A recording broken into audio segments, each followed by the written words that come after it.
शीला जैन, राजीव जैन, बिट्टू, ज्योति जैन, भूपेंद्र जैन, रचिल जैन, सुनील जैन, शिल्पा जैन, पंकज जैन, वंदना जैन, प्रियांश जैन, श्रियांश जैन, प्रियल जैन, अंशित जैन, अविरल जैन, विधि जैन, आर्नव जैन, रिद्धि जैन, F1U 114-115 पीतमपुरा।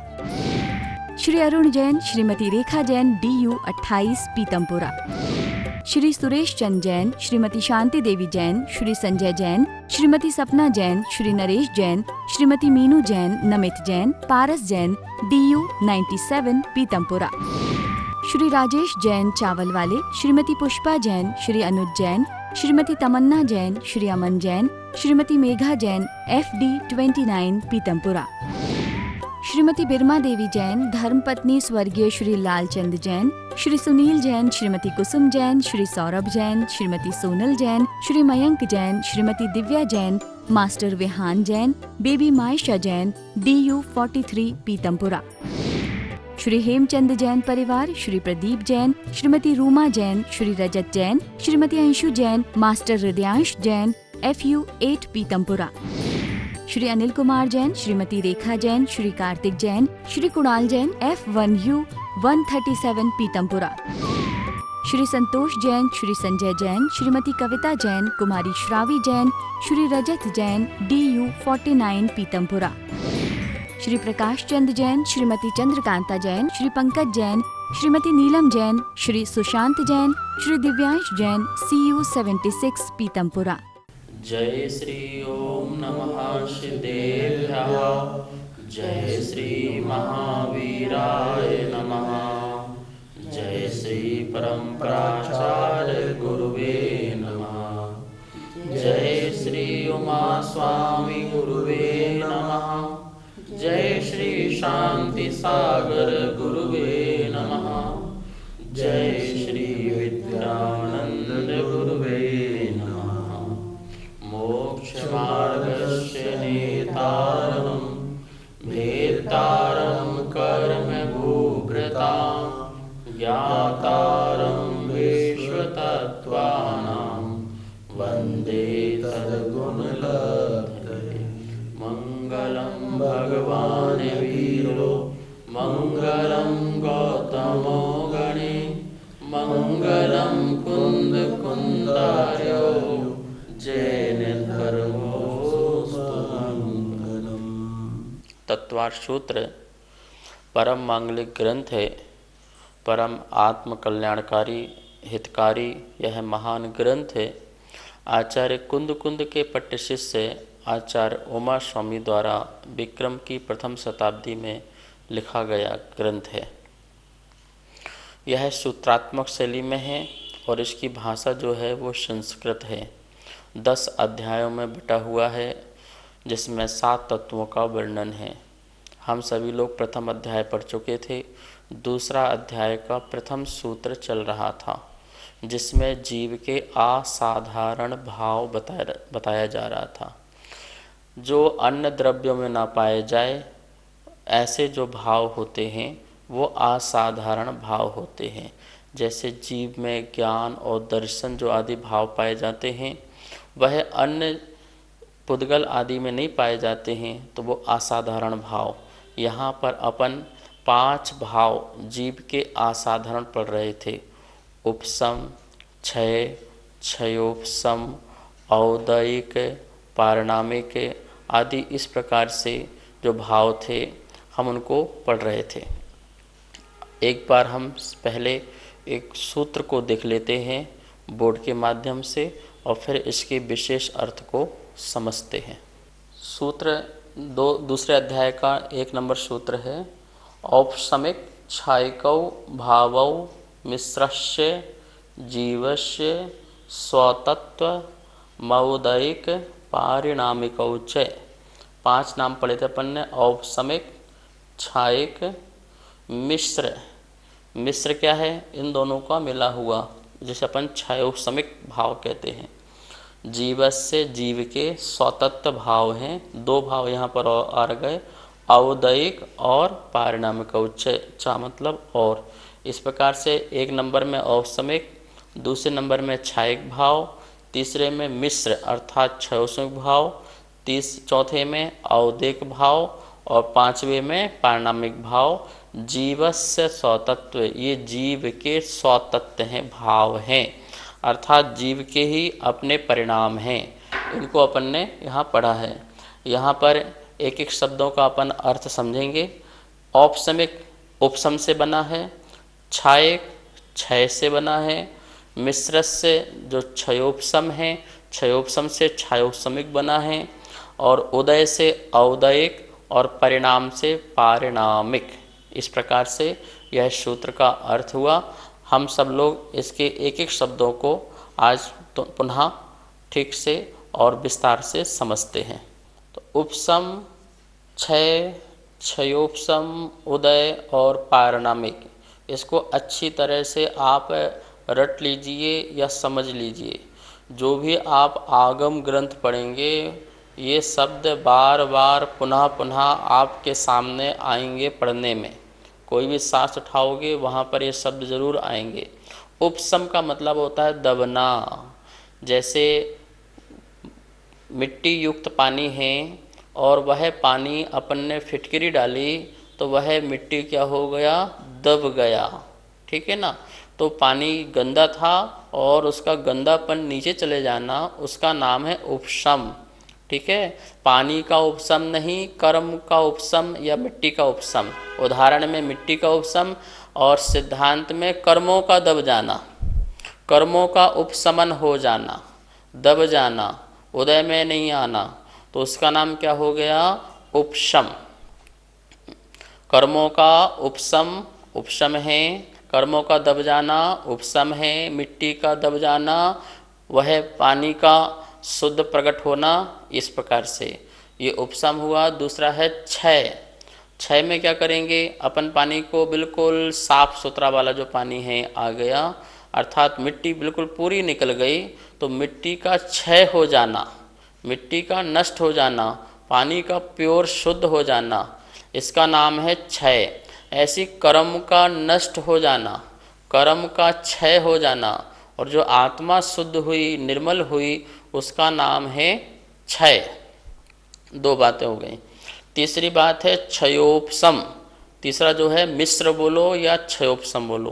क्षयोपशम में क्या है, क्षय उपशम दो शब्द हैं, ठीक है ना। मिट्टी का जो है नीचे दब जाना और कुछ अंश में उसका मिट्टी पना रहना, उसका नाम क्या है, क्षयोपशम। पानी पूर्ण साफ भी नहीं है और इतना भी गंदा नहीं है कि वो पानी उपयोग में ना आए, तो मिट्टी का दबना और कुछ मिट्टी का उदय होना। देखो क्षयोपशम में तीन बातें हैं, यहाँ उदय नहीं लिया पर उदय भी होता है। मिट्टी का दबना ये उपशम हुआ, ठीक है। और क्षय क्या हुआ, वह अपनी शक्ति से उदय में नहीं आ रहा है, यही वहाँ पर उसका क्षय लगाना। यहाँ पर क्षयोपशम में छायक वाला क्षय नहीं लगाने का। यहाँ पर क्षय क्या है, जो मटेरियल बहुत ही मजबूत है उसका अपन ने क्या कर दिया, रोक दिया, रुक गया, उदय में नहीं आ रहा, बस उसी का उदय का नाम नहीं आना, उसका नाम है क्षय। इसको आगम में एक शब्द बोलते हैं उदयाभावी क्षय। क्या बोलते हैं, उदयाभावी क्षय। उदय में अभाव का नाम क्षय है। क्षयोपशम में क्या लगाना है, उदय का अभाव, ठीक है ना। देखिए जैसे उपशम में तो क्या हुआ कि शत्रु जो थे वह शत्रु का उदय ही नहीं आ रहा है, दबे हुए हैं, ठीक है। और क्षय में क्या हुआ कि शत्रु की अपन ने नष्ट ही कर दिया, तो ये क्षय हो गया। पर क्षयोपशम में ऐसा नहीं है। क्षयोपशम में क्या किया है, शत्रु को तो अपन ने उसको पकड़ करके जेल में डाल दिया, तो पकड़ना और उसकी शक्ति कम करना और उसको जेल में डाल देना अर्थात दबा के रखना, उसका नाम हो गया क्षयोपशम।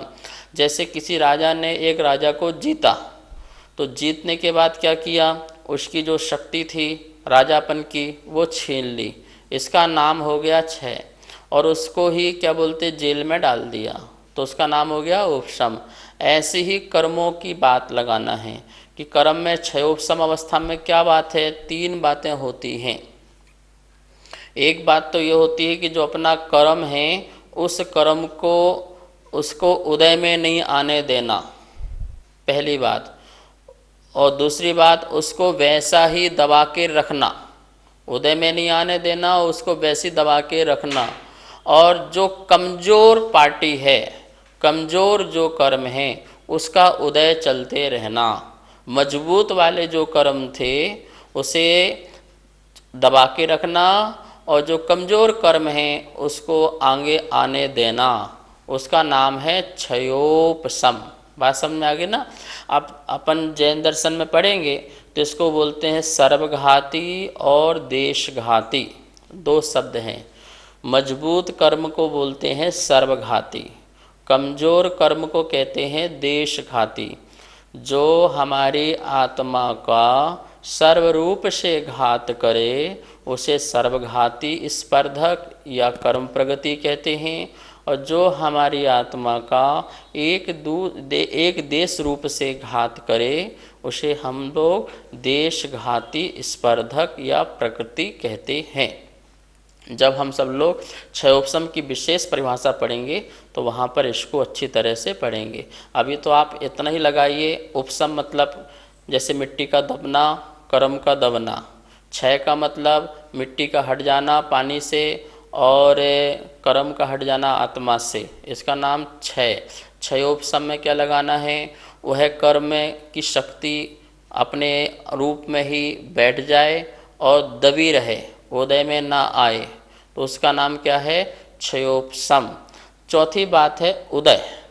उदय में क्या है, पानी पूरा गंदा ही है, कोई फिटकरी से अपन ने इसको नहीं साफ किया, जो पानी गंदा है, जो ऊपरी सतह तक पूरा पानी गंदा है, वो है उदय। ऐसी जिसके कर्म के उदय आने से जीव प्रभावित हो रहा है अच्छी तरह से, उसका नाम है उदय। क्रोध आया तो जीव क्रोधी हो गया, मान का उदय आया तो मानी हो गया, लोभ कर्म का उदय आया तो लोभी हो गया।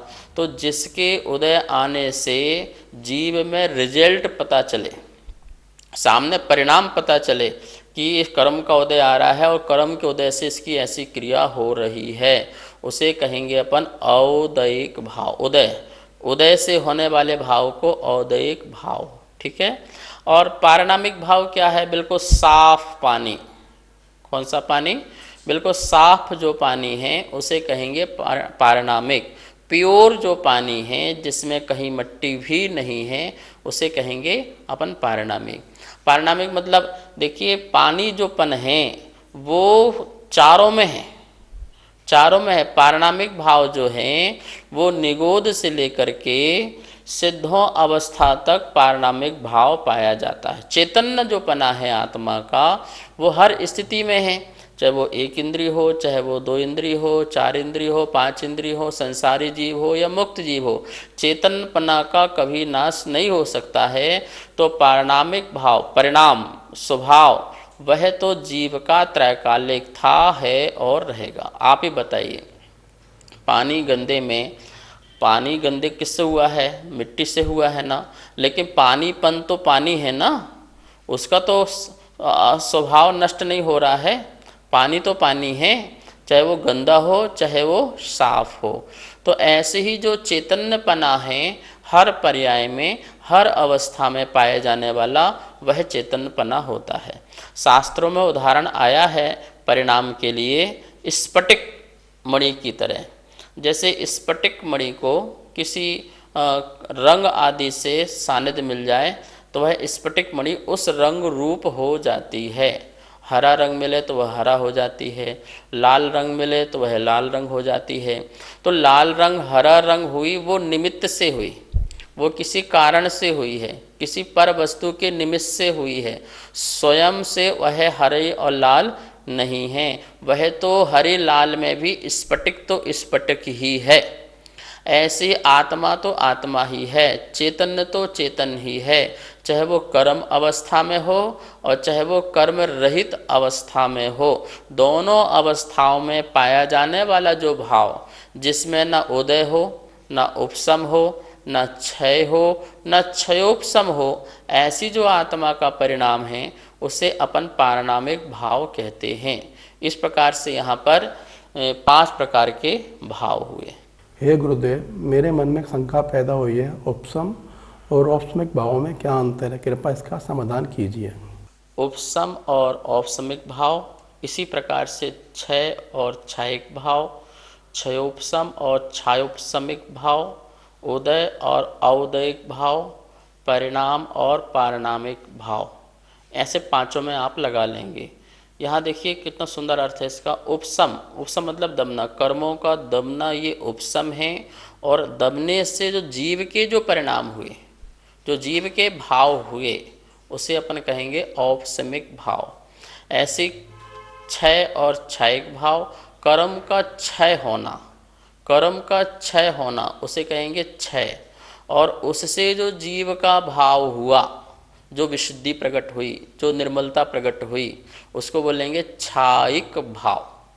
ऐसे ही क्षयोपसम में कि जो कर्म है उसका क्षय और उपसम हो जाना, उसका नाम है क्षयोपसम। और उससे जो जीव में विशुद्धता प्रकट होती है, ज्ञान दर्शन या सम्यक दर्शन आदि प्रकट होता है, या चारित्र प्रकट होता है, उसे कहेंगे क्षयोपसमिक भाव। कर्म का उदय को उदय कहते हैं, कर्म के उदय को, कर्म के आने को उदय कहते हैं, ठीक है ना। और उस उदय से जो जीव के परिणति होती है या जीव प्रभावित होता है किसी भी प्रकार से, उसको बोलेंगे औदयिक भाव, ठीक है। परिणाम, परिणाम में क्या है? न कर्म का उदय है, न उपसम है, क्षय है, न क्षयोपशम है। जो जीव का चैतन्य स्वभाव है, उस स्वभाव से जो जीव का जो भाव प्रकट होता है, उसे कहते हैं पारिणामिक भाव। इस प्रकार से ये 5 प्रकार के भाव में हमें ऐसा ही समझना है। जब हम उपसम और क्षय आदि की बात करते हैं तो हम उस समय कर्म की तरफ से बात करते हैं, और जब भाव की बात करते हैं तो वहाँ पर हम जीव की तरफ से बात करते हैं। ये कर्म आया, जैसे ये आत्मा और कर्म, ये लगा लीजिए आत्मा है, ये लगा लीजिए ये कर्म है, और ये अपन ऐसा है, ठीक है ना। तो जब कर्म का दब जाएगी, कर्म यहाँ से ऐसा दबा, तो आत्मा का कुछ पार्ट उजागर हुआ, आत्मा का पूरा आत्मा उजागर हुआ, थोड़ी विशुद्धि प्रकट हुई। तो उससे आत्मा में जो विशुद्धि प्रकट हुई, अपन उसे कहते हैं औपसमिक भाव। अब ये कर्म हट जाए, ये कर्म था और ये हट ही गया, और हटने के बाद जो आत्मा में विशुद्धि प्रकट हुई, उसे अपन कहेंगे क्षयिक भाव। अब इसमें कर्म दबा भी है और क्षय भी है, तो जो उसमें भाव होगा वो क्षयोपसमिक भाव होगा। और एक है कर्म का ये उदय चल रहा है, ये उदय चल रहा है, तो आत्मा के ऊपर जब कर्म का उदय चलेगा, तो ये आत्मा के अंदर जो परिणाम होंगे, भाव होंगे या क्रिया होगी आत्मा की, उसे क्या कहेंगे अपन? औदयिक भाव कहेंगे। अब ये चारों अवस्था में जो ये आत्मा तो है, आत्मा ही रूप में है ना, उदय में भी, उपसम में भी, क्षय में भी, क्षयोपसम में आत्मा अनात्मा तो नहीं हो गई ना, आत्मा अजीब तो नहीं हो गया ना, चेतन अचेतन तो नहीं हो गया ना। जो ये चेतन पना ही रहा हर अवस्था में, कर्म के उदय में भी, उपसम में भी, क्षय में भी, क्षयोपसम में भी आत्मा जो चैतन्य पना रहा त्रैकालिक रूप से, उसे कहते हैं पारिणामिक भाव। क्या कहते हैं उसे? पारिणामिक भाव। इसी चैतन्य का, पारिणामिक भाव का हमें आश्रय लेकर के साधना करनी होती है। तो यहाँ पर इस 5 प्रकार के अपन ने भाव देखे, और इनकी विशेषता मुख्यता रूप से और भी अच्छी तरह से अपन इसको समझेंगे। नमस्ते गुरुदेव, मेरा प्रश्न है कि क्षयिक और पारिणामिक भाव में क्या अंतर है? क्षयिक भाव और पारिणामिक भाव में अंतर पूछा है, क्योंकि क्षयिक भाव में भी देखा है कि गिलास में पानी शुद्ध है, और पारिणामिक भाव में देखा है कि पानी बिल्कुल शुद्ध है। तो दोनों में अंतर क्या रह गया? दोनों में अंतर यह है कि क्षयिक भाव जो है कर्म के क्षय होने से प्रकट हुआ है। क्या हुआ है? कर्म का जब क्षय हुआ है तब आत्मा में वो विशुद्धि प्रकट हुई है, सम्यक्त प्रकट हुआ है या चारित्र प्रकट हुआ है, तो वो कर्म के क्षय होने से। और पारिणामिक क्या है? वो त्रैकालिक भाव है, उसमें किसी कर्म का क्षय होने से परिणाम प्रकट हुआ है ऐसा नहीं है।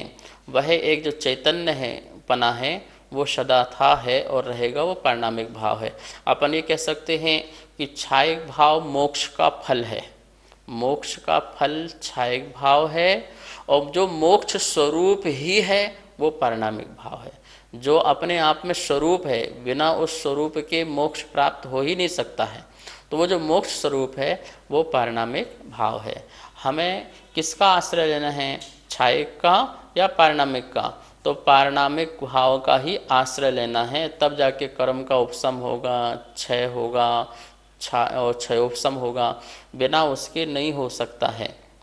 हमें अपने शुद्ध चैतन्य रूप जो परिणाम हैं उसका आश्रय लेना है, उसके आश्रय से। क्योंकि जब तक हम, जैसे गंदा जल है, अब गंदा जल है तो आप किसके आश्रय से जल को साफ करोगे ये बताइए। पहले आपको ये मानना पड़ेगा ना कि जल गंदा नहीं है, ये तो मिट्टी के कारण गंदा है, जल तो जल है। क्या मानना पड़ेगा? जल तो जल है, जल तो अपने स्वभाव में है, शीतलता उसका स्वभाव है, स्वच्छता उसका स्वभाव है।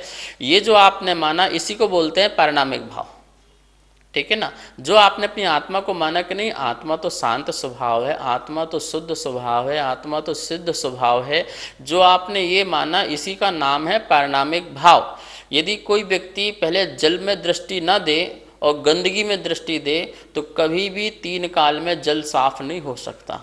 हम जब मान लेते हैं कि नहीं जल गंदा नहीं है, ये मिट्टी निकालो, जल तो साफ था, है और रहेगा, ये जब हमारे अंदर भाव आएगा तो हमने मात्र जल को देखा, मिट्टी आदि गंदगी को नहीं देखा, तो हमें और हमारे मन में ये विश्वास प्रकट हुआ कि नहीं हम मिट्टी को अलग कर सकते हैं, हम जल से मिट्टी को साफ कर सकते हैं और जल बिल्कुल अपने स्वरूप में रूप में आ सकता है। ऐसे ही जब हमने माना कि नहीं आत्मा तो आत्मा है, चैतन्य है, वो कर्मों के कारण मैली है, कर्म को अलग करते ही आत्मा तो जैसे थी बिल्कुल वैसे ही रहेगी, त्रैकालिक शुद्ध थी, शुद्ध ही रहेगी।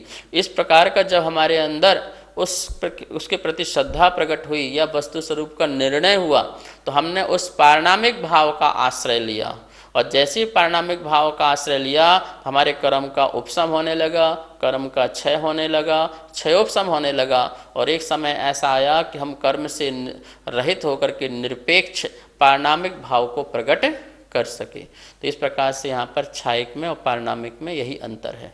हे गुरुदेव, मेरे मन में एक विचार आया है कि 5 भाव में उत्तम भाव कौन सा है जिससे हमारा कल्याण जल्दी हो सके। बहुत सुंदर प्रश्न है। 5 भावों में से सबसे अच्छा भाव कौन सा है जिससे हमारा कल्याण हो? नियम से जो 5वां नंबर जो भाव है वो पारिणामिक भाव सबसे अच्छा भाव है। देखिए जहाँ ना कर्म का उपशम है, न क्षय है, न क्षयोपशम है, न उदय है, मतलब निमित्त की बात ही नहीं है। पराधीनता के आधार से होने वाले भाव जो हैं वो नहीं हैं। स्वाधीनता के जो भाव हैं वो पारिणामिक भाव हैं, जहाँ कर्म निरपेक्षता है, ठीक है ना। तो हमारे लिए सबसे अच्छा भाव कौन सा है? पारिणामिक भाव। और उसी पारिणामिक भाव में हमें दृष्टि देना चाहिए, और उसमें दृष्टि देंगे, ये भी बात ध्यान रखना, जब तक पारिणामिक भाव में दृष्टि नहीं दोगे तब तक कर्म का उपशम भी नहीं होगा, क्षय भी नहीं होगा, क्षयोपशम भी नहीं होगा। इसलिए हमें अपने उपादान पर विश्वास करते हुए, जो हमारा आत्मा का उपादान है, हमारे जो निज शक्ति है, जो हमारा ज्ञायक स्वरूप हैं, जो हम शुद्ध स्वरूप हैं, जो हमारा शांत क्षमा आदि स्वभाव है, जो हमारा आकिंचन ब्रह्मचर्य भाव है, यही भाव हमारा पारिणामिक भाव है। और इसी पारिणामिक भाव में हमें दृष्टि देना चाहिए, उस पर ही हमें आश्रय होना चाहिए, और जिससे हमारी जो आत्मा शुद्ध प्रकट हो जाएगी और हमें भी शुद्धत्व की प्राप्ति परमानेंट हो जाएगी, ठीक है ना। तो सबसे अच्छा भाव पारिणामिक भाव है। नमस्ते गुरुदेव, मेरा प्रश्न ये है, इन 5 भावों में से मोक्ष मार्ग का भाव और संसार भाव का मार्ग कौन सा है? 5 प्रकार के जो भाव हैं उसमें से मोक्ष मार्ग का भाव वाला भाव कौन सा और संसार मार्ग का भाव वाला भाव कौन सा है, ये बहुत सुंदर प्रश्न किया है। तो अपन स्वयं तलाशते हैं इसमें कौन सा मोक्ष मार्ग है? तो देखिए, जो पहला उपशम है, जब कर्म का उपशम होता है तो मोक्ष मार्ग स्टार्ट होता है। मिथ्यात्व का उपशम हुआ, अनंतानुबंधी क्रोध मान माया लोभ का उपशम हुआ, तो ऐसे कर्म का उपशम हुआ तो मोक्ष मार्ग स्टार्ट हुआ ना। तो मोक्ष मार्ग स्टार्ट होने वाला कौन सा? औपसमिक भाव है। इसी प्रकार क्षायिक भाव कि क्रोध मान माया लोभ नष्ट हुआ, मिथ्यात कर्म प्रगति है वो भी नष्ट हुई। तो जब ये दोनों नष्ट हो गई तो तब भी मोक्ष मार्ग स्टार्ट हुआ, मोक्ष मार्ग प्रारंभ हुआ।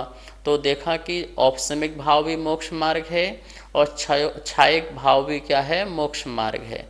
अब तीसरा जो है क्षयोपशमिक भाव जो है वो कथनचित मोक्ष मार्ग है और कथनचित संसार मार्ग है, दोनों उसमें समाविष्ट हैं। क्यों? क्योंकि उसमें क्षयोपशम भाव हुआ है। क्षय उपशम प्लस उदय, तीन काम उसमें होते हैं कि क्षय भी है, उपशम भी है और कर्म का उदय भी है। वहाँ पे मिथ्यात्व प्रगति की जो छोटी सबसे कमज़ोर कड़ी है उसका उदय चल रहा है, सम्यक प्रगति का उदय चल रहा है, इसलिए वहाँ पर कथनचित संसार मार्ग भी है। तो क्षयोष्मिक भाव में मोक्ष मार्ग भी और कथनचित संसार मार्ग भी। लेकिन जो चौथा नंबर का भाव है औदिक भाव, वो नियम से संसार मार्ग है। क्योंकि जहाँ कर्म का उदय आ रहा है, चाहे मिथ्यात्व कर्म का उदय आ रहा है, अनंतमंदी का उदय आ रहा है, आठों कर्मों से कोई भी कर्म का उदय आ रहा हो, वो नियम से संसार मार्ग ही कहलाता है। इस प्रकार से अपन ने देखा कि पांचवा भाव जो है वो ना संसार मार्ग है और ना ही मोक्ष मार्ग है, वह तो मोक्ष स्वरूप है, वो तो शुद्ध स्वरूप भाव है। तो चार भावों में से पहला भाव, दूसरा भाव अर्थात औपसमिक भाव, क्षायिक भाव, ये दोनों नियम से मोक्ष मार्ग हैं। क्षयोष्मिक भाव कथनचित मोक्ष मार्ग भी है और कथनचित संसार मार्ग भी है, लेकिन औदिक भाव पूर्णतः नियम से संसार भाव ही है, संसार मार्ग का भाव है। इस प्रकार से चारों भागों में अपन ने भावों में ये डिवाइड किया कि कौन मोक्ष मार्ग है और कौन सा संसार मार्ग है। इस प्रकार से हम सब लोगों ने यहाँ पर 5 प्रकार के भाव देखे और भी इसको अच्छी तरह से विस्तार रूप में हम कल समझेंगे। आज हम सब लोग मिलकर के जिनवाणी स्तुति करते हैं। जावाणी के ज्ञान से सूझे लोकालोक, सो वाणी मस्तक धरूं सदा देत हो धोख। हे जिन वाणी भारती तो हे जपो दिन रेन, जो तेरा सरना धरे सो पावे सुख चैन। सभी को बहुत बहुत मंगल आशीर्वाद। नमोस्तु महाराज, नमोस्तु। सुनीत जैन, नीरज जैन, विभोर जैन, इति जैन, सर्वांग जैन, चारू जैन, गौरव जैन, दर्श जैन, अनेकांत जैन, कोकिला जैन, कनिका जैन, गौरव जैन, अर्घ्य जैन, नितिका जैन, मयूर जैन, पर्व जैन, अदिति जैन, सामवेद, तिलका देवी जैन, मनोज जैन, उषा जैन, सुनित जैन, नीरज जैन, अनेकांत जैन, कोकिला जैन, राजीव जैन, वंदना जैन, राजीव जैन, वंदना जैन, वरुण जैन, पूजा जैन, वाणी जैन, श्रीमती कमलेश जैन, धर्मपत्नी स्वर्गीय श्री श्रीपाल जैन, परिवार QU 149C पीतमपुरा दिल्ली, श्रीमती आशा जैन, धर्मपत्नी श्री सुखमाल चंद जैन, चावल वाले, श्री रवि जैन, श्रीमती डिम्पल जैन, श्री अमित जैन, श्रीमती मीतू जैन, श्रेय जैन, अर्पित जैन, कनिका जैन, आदित्य जैन, FU 71 पीतमपुरा दिल्ली, श्रीमती केला जैन, श्री जगदीश राय जैन, श्रीमती उषा जैन, श्री कुलभूषण जैन, श्रीमती प्रीति जैन, श्री संजय जैन, मोनाल जैन, हाद्विक जैन, साक्षी जैन, DU 5 पीतमपुरा दिल्ली, श्री संजय जैन, श्रीमती रचना जैन, श्री सक्षम जैन, श्री उत्कृष्ट जैन, श्री दीपक जैन, श्रीमती स्वाति जैन, उन्नति जैन, आगम जैन, F1U1 पीतमपुरा, श्री अजय कुमार जैन, श्रीमती सुमन जैन, श्री अभिषेक जैन, श्रीमती दिव्या जैन, मास्टर लवित जैन, BU 101 पीतमपुरा।